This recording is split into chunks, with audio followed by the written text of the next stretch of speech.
വിനീത് ചിരിക്കുന്നത് ആ സീക്വൻസിലെ പെർഫോമൻസ് കൊണ്ട് മാത്രമല്ല, ആ സീക്വൻസ് ഏത് സീൻ കഴിഞ്ഞ് വരുന്നതാണെന്നും അത് ഏത് സിറ്റുവേഷനിലാണെന്നും അയാൾക്ക് അറിയാവുന്നത് കൊണ്ടാണ്. ഒരു കാട്ടുപോത്ത് വന്നവരെ ഞാൻ പക്ഷെ പെണ്ണുങ്ങൾ വന്ന് എനിക്ക് ബുദ്ധിമുട്ടാണ്. ഈ കഥാപാത്രത്തെ കുറിച്ച് അയാൾക്കൊരു ധാരണ കിട്ടി. അതുകൊണ്ടാണ് ആ സാഹചര്യവും എല്ലാം കൂടെ ആലോചിക്കുമ്പോഴായിരിക്കും അവർക്ക് ചിരി വരുന്നത്. പിന്നെ സ്വാഭാവികമായിട്ടും ആർട്ടിസ്റ്റ് ഡെലിവറി ചെയ്യുന്ന കാണുമ്പോഴുള്ളൊരു ടൈമിംഗ് ഒക്കെ കണ്ടിട്ട് ആളുകൾക്ക് ചിരി വരും. സിറ്റുവേഷൻ കൂടെ ഓർത്തിട്ടാണ് ചിരി വരുന്നത്. പല ചിരികളും സൃഷ്ടിക്കപ്പെടുന്നത് ആ സിറ്റുവേഷൻ കൂടെ.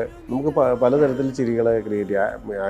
ആക്ഷനിലൂടെ നമുക്ക് കോമഡികൾ ഉണ്ടാക്കാം, നമുക്ക് സംഭാഷണത്തിലൂടെ തമാശ ഉണ്ടാക്കാം. പക്ഷെ ചില സിറ്റുവേഷൻസ് ആളുകൾക്ക് മനസ്സിലായി. ആ കഥാപാത്രത്തിൻ്റെ മാനസികാവസ്ഥ ഓൾമോസ്റ്റ് പ്രേക്ഷകന് പിടികിട്ടി കഴിയുമ്പോഴാണ് പ്രേക്ഷകൻ ഈ സാഹചര്യത്തിൽ ഇൻവോൾവ് ആവുകയും ചിരിക്കുകയും ചെയ്യുന്നത്.